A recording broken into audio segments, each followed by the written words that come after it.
முதல்வர் விஜயின் அதிரடி முடிவு. பல்லாவரம் எம்எல்ஏவின் புதிய திட்டம். மாற்றத்தை நோக்கி தமிழ்நாடு. என்னன்னு முழுசா தெரிஞ்சுக்கலாம் வாங்க.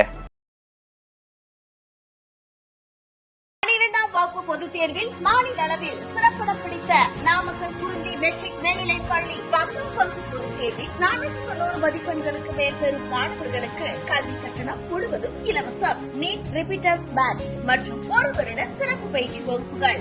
குறிஞ்சி கல்வி நிறுவனங்கள், காவேரிப்பட்டி, நாமக்கல். தமிழ்நாடு மக்களுக்கு ஒரு முக்கியமான தேவை என்னவா இருந்தது அப்படின்னா, அவங்களுடைய பிரச்சனைகள் உடனே சரியாகணும். அது ஒரு மனுவா போய் அது ஒரு ஃபைலா சேராம எந்த பிரச்சனையை எந்த இடத்துல சொல்றோமோ அது அடுத்த நொடியே சரியாகணுங்கிறது தான் அவங்களோட பெரிய கோரிக்கையா இருந்துச்சு. இன்னைக்கு தாவேகா அரசு பொறுப்பேற்றதுக்கு அப்புறம் அந்த விஷயம் படிப்படியாக நடக்க ஆரம்பிச்சிருக்கு.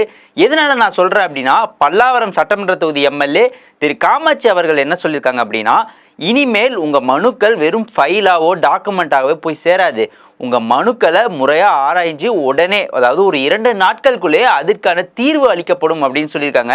அது எப்படி அப்படின்னா, இனிமேல் ஒரு செயலி இன்ட்ரடியூஸ் பண்ண போறோம். அந்த செயலி மூலியமா உங்க பிரச்சனைகளை நீங்க ஒரு போட்டோவா அப்லோட் பண்ணா போதும், அதுக்கு உடனுக்குடன் ஆக்ஷன் எடுக்கப்படும். ஏன்னா கிட்டத்தட்ட 200 நிலுவையில் இருக்கிற பிரச்சனைகளை தீர்க்கறதுக்கான வேலையை பார்த்துட்டு இருக்கோம். இன்னும் வர பிரச்சனைகள் எல்லாம் உடனுக்குடன் சரி பண்ணிடுவோம் அப்படின்னு சொல்லியிருக்காங்க. அது மட்டும் இல்லாம திரு ஆதவ அர்ஜுன் என்ன சொல்லியிருக்காரு அப்படின்னா, எங்களுக்கு ஒரு 3 மாசம் டைம் கொடுங்க, எந்தெந்த துறையில என்னென்ன பிரச்சனை இருக்கு அத்தனை பிரச்சனைகளையும் உடனே சால்வ் பண்ணி அந்த 3 மாதத்துக்குள்ள உங்களுக்கு ஒரு பெட்டர் ரிசல்ட் கொடுக்குறோம் அப்படின்னு சொல்லியிருக்காரு. அண்ட் இது மட்டும் இல்லாம டாக்டர் டி.கே. பிரபு இருக்காரு இல்லையா, அவரும் என்ன சொல்லியிருக்காரு அப்படின்னா, கல்குவாரிகள்ல ஆய்வு நடத்த உத்தரவு போட்டிருக்காரு. இதனால ஒவ்வொரு பழைய பிரச்சனைகளும் உடனே சால்வ் ஆகுது, நமக்கு உடனுக்குடன் தெரியுது. ஒவ்வொருத்தருமே அவங்க துறையில பல மாற்றங்களை கொண்டு வந்துட்டு இருக்காங்க.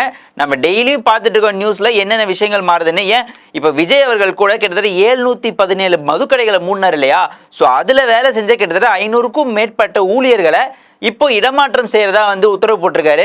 இன்னும் பல விஷயங்கள் தமிழ்நாட்டில் நடந்துட்டு இருக்கு. ஒவ்வொரு மாவட்டத்திலையும் இல்லாத மாதிரி புது பிரச்சனைகள்லாம் இப்பதான் வெளியே வர ஆரம்பிச்சிருக்கு. இதெல்லாம் இத்தனை நாள் எங்க இருந்தது அப்படிங்கிறதே தெரியல. அதே மாதிரி நான் ஆரம்பத்தில் சொன்னேன் இல்லையா, இந்த பல்லாவரம் சட்டமன்ற உறுப்பினர் ஒரு செயலி இன்ட்ரடியூஸ் பண்ண போறாங்க அப்படின்னு. ஸோ அதுல இன்னும் பெட்டர் ரிசல்ட்ஸ் எல்லாம் கொண்டு வரக்காக நிறைய புது அப்டேட்டை கொண்டு வந்துட்டு இருக்காங்க. இது மூலியமா உங்களுக்கு மின்சார பிரச்சனையா இருக்கட்டும், ஒரு தண்ணீர் பிரச்சனையா இருக்கட்டும், ஒரு சுகாதார பிரச்சனையா இருக்கட்டும், உங்க ஏரியால என்ன பிரச்சனைகள் இருந்தாலும் 2 நாட்களுக்குள்ள அந்த செயலி மூலியமா சால்வ் பண்ணப்படும். ஸோ அது எந்த ஒரு ஆபீசர்ஸ் கையிலும் இல்லாம டைரக்டா எம்எல்ஏ மூலியமாவே உங்களுக்கு சால்வ் செஞ்சு தரப்படும் அப்படின்னு சொல்லியிருக்காங்க. இன்னும் இந்த தாவேகா அரசுல என்னென்ன அப்டேட்கள் கொண்டு வர போறாங்க, என்னென்ன விஷயங்கள் மாறப்போகுது அப்படிங்கிறது தெரியல. அதே மாதிரி அன்னைக்கு முதல்வர் சொன்ன மாதிரியே வெள்ளை அறிக்கை என்னைக்கு ரிலீஸ் பண்ண போறாரு, ஸோ என்னென்னலாம் மாற்றம் வரப்போகுதுன்னு எல்லாம் காத்துட்டு இருக்காங்க.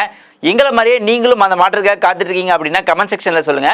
இதே மாதிரி அரசியல் செய்திகளுடன் நான் உங்களை சந்திக்கிறேன். அது வரைக்கும் நான் உங்கள் ஜெகவின். 12ஆம் வகுப்பு பொதுத் தேர்வில் மாநில அளவில் சிறப்பிடம் பிடித்த நாமக்கல் குறிஞ்சி மெட்ரிக் மேல்நிலைப் பள்ளி 10ஆம் வகுப்பு பொதுத் தேர்வில் 490 மதிப்பெண்களுக்கு மேல் பெறும் மாணவர்களுக்கு கல்வி கட்டணம் முழுவதும் இலவசம். நீட் ரிப்பீட்டர்ஸ் பேட்ச் மற்றும் ஒரு வருட சிறப்பு பயிற்சி வகுப்புகள். குறிஞ்சி கல்வி நிறுவனங்கள், காவேரிப்பட்டி, நாமக்கல்.